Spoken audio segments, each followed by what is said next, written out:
Hey y'all, this is Rachelle from Rachelle Reports.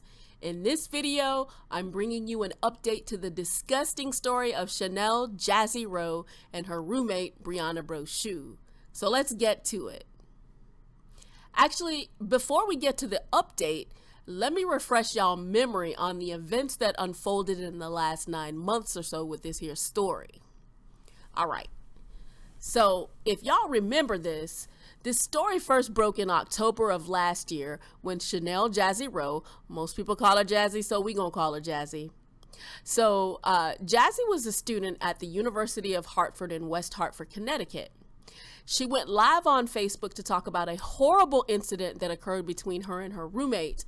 At the time, she hadn't named her roommate, so let's backtrack. Here's her story. Jazzy says that most of the time when they were living together, her college roommate completely ignored her, as if she were a ghost. Then at other times, her roommate disrespected her by doing petty little things like coming into the room and turning off the lights when she saw Jazzy studying. Basically, she was pretty much making her feel unwanted in her own room. Now, additionally, ever since moving in with her roommate, Jazzy had been getting sick off and on. So it started with throat pains that eventually elevated to the point where she couldn't speak. Now this went on for a while, and Jazzy started missing classes to travel back and forth between Connecticut and her native New York to seek treatment, and doctors couldn't figure out exactly what was wrong with her. The only thing they knew for sure was that she had some sort of nasty bacteria in her throat, but there was no accompanying sickness. They were somewhat baffled, but they treated her with rounds of antibiotics and they kept it moving. Now, in the meantime and in between time, the situation between the two roommates grew worse. So Jazzy went to residence life and was eventually assigned a new roommate. Well, on the day Jazzy was set to move, all hell broke loose. Now, while Jazzy was packing, the roommate, later identified as Brianna Brochu, asked Jazzy if she was moving. When Jazzy confirmed, Brochu immediately grabbed her phone and began texting.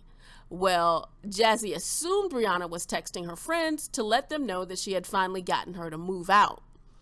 However, as Jazzy was leaving, her neighbor and two RAs approached her and showed her an Instagram post from Brianna. Now, what comes next is a trip. So listen up. Basically, this sick dumb broad had written a disgusting post about everything she had done to get Jazzy to move out of her room.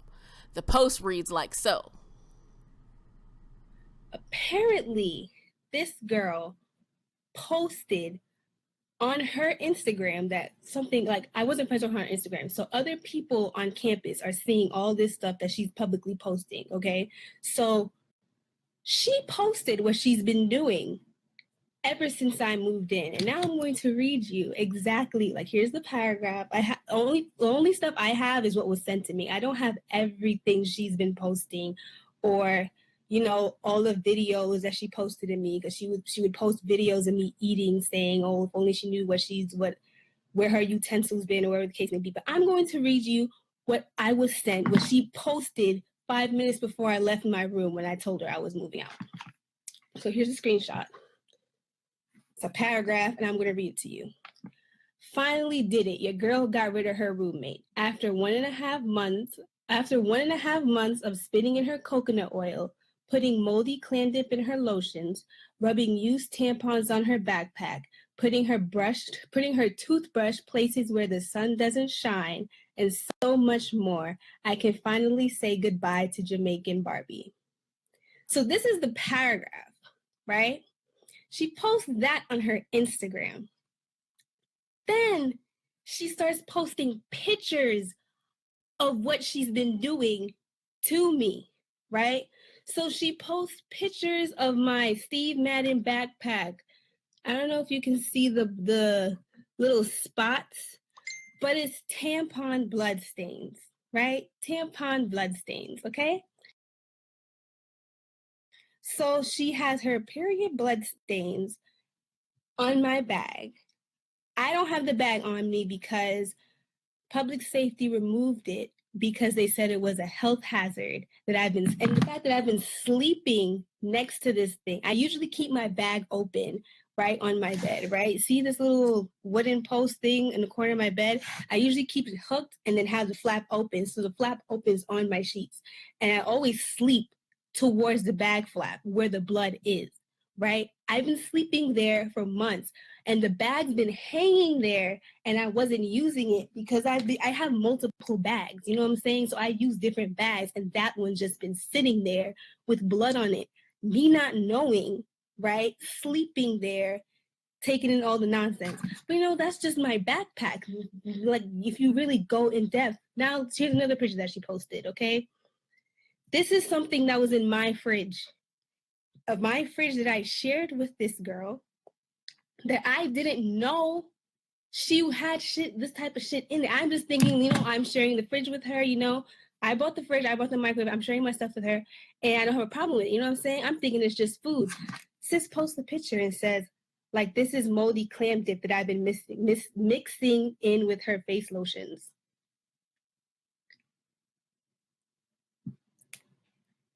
Then she takes pictures of my mail and posts it wherever, talking shit. My thing is, I keep looking at this paragraph, right? Because the paragraph says so much stuff she done. And at the same time, she says she's done so much more. I don't know the so much more. I've been using my toothbrush for how long? She says she puts my toothbrush places the sun doesn't shine. What else? The fact that I have blood where I sleep and I didn't know. I've been using my coconut oil, coconut oil is expensive, the organic virgin coconut oils, that's what I use, right? And I don't go to no health beauty supply store. I go to what's it called, organic stores or wholesale food stores or Trader Joe's to buy them. Them things are expensive, right? Yes, folks, if your toothbrush comes into contact with fecal matter, you might just wind up with bacteria in your throat. Yes. Okay, so Jazzy filed a police report with the West Hartford Police Department, and when she reported the incident to the University of Hartford, the story got even worse. Now, the university's public safety department removed the contaminated items, and they asked Jazzy to sign a no contract agreement and told her that, get this, she may or may not hear back from them about the crimes committed against her. Then later on, when staff arrived to collect the key to her old room, she was told not to speak about the incident, and if she did, she would be kicked out of student housing. Dang. I wonder how many other crimes the University of Hartford's public safety department has swept under the rug over these years. Anyway, the whole reason Jazzy streamed the incident live on Facebook was because 2 weeks had passed after the incident and it seemed that no one was actually doing anything about it. Now here's her response to that. Check this out. I don't want to be another statistic, you know what I'm saying? Because colleges, like it could be a rape situation or something serious, you know what I'm saying? Anything serious, and they just brush it under the rug. And then they just leave it until the situation disappears. Like they don't take care of it at all. And it's like a proven fact. You know what I'm saying? And it's the fact that I'm coming into college my freshman year and all this shit is happening. Multiple crimes is committed in this thing. Multiple crimes was committed in this thing. And it's the fact that nothing's being done. And I'm not about to sit here and have this thing just dusted, like blown away in the wind and nothing happens. You know what I'm saying? And the fact that I'm Black and my old roommate was white, right? If the roles was switched, I want to know if it would be handled the same way, right? Because I damn well know it wouldn't.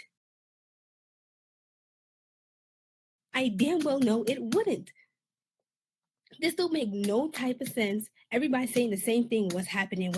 I'm just sitting here. Nothing's happening. Why is nothing happening? Because the school is just taking their time with this investigation. Why? I don't know. Now, after the live stream hit Facebook, it blew up on social media and mainstream news. Because Brianna had referred to Jazzy as the Jamaican Barbie in her hateful posts, Most outlets speculated that race may have played a part in the incident. May have. Anyway, folks all across the country were literally inflamed at the sheer nastiness of Brianna Brochu, as well as the unbelievably half-assed response from the university.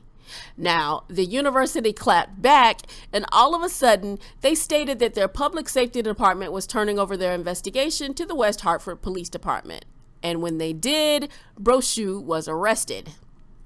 Immediately following came some lame letter from the University of Hartford president Gregory Woodward, and in it, he defends his school's actions and professes not to tolerate racism and bullying. Right. Especially not when the victim takes to social media instead of shutting up like y'all told her to do.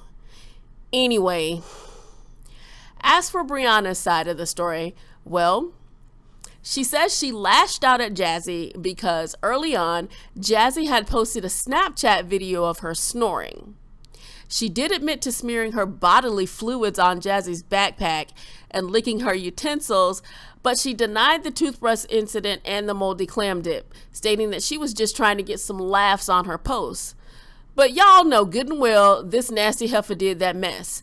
That's why the girl was in and out of the doctor's office with these old mysterious throat bacteria episode. Oh God, anyways, okay.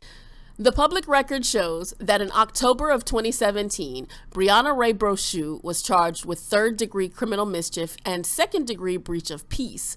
Both of these charges are misdemeanors, and combined, they carry less than a year in jail. Now, even if it is true that Jazzy made Snapchat posts making fun of Brianna snoring, how in the name of all that is holy is it okay for you to clap back to that by smearing your nasty period blood on her things? I don't even, anyways.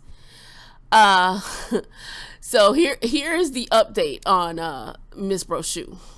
So where's Brianna Ray Brochu now? Well, Hartford Superior Court Judge Omar Williams allowed Brochu to avoid a criminal record by participating in 200 hours of community service. If she can complete her community service and stay out of trouble for 2 years, her 2 charges will be dismissed. Isn't that lovely for her? Brochu also lost her $20,000 scholarship to the University of Hartford. She was expelled from the school, and she's since found a job to pay for her high attorney's fees. Now, in addition to Brochu's community service sentence, she is to have no contact with Chennel Jazzy Rowe, and she has to submit to a mental health evaluation. Anyways, that's where Miss Brochu is today, and I'm sure she wished she had never got caught for doing that nasty crap that she did. So, that's how the cookie crumbled on that one, folks. I'm Rachelle. This is Rachelle Reports. Don't forget to comment and thumbs up on the video. Subscribe to the channel for new videos every day, and I'll see you in the next one.